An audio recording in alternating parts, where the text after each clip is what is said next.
Hey guys, just back with another really quick video. This one's going to be going over Wealthica history and how to fix price spikes or any other errors on the graph.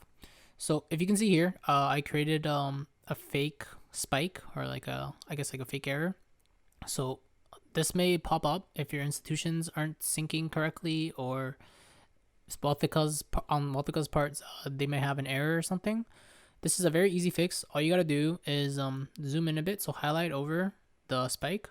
It'll come up as a date, so you can see here is on June 7th is when this error happened.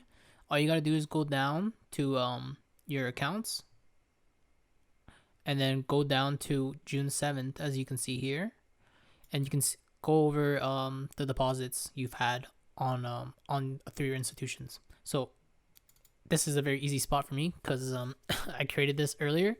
But if you look here, there's a $99,199 deposit, which is clearly not true. So all you got to do to fix this is just click the little pencil here and then edit it to whatever actual number it is, or maybe 0 if there wasn't actually a deposit that day, and then it would rebound back to normal.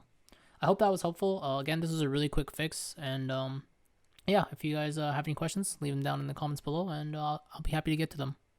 Thanks. Peace.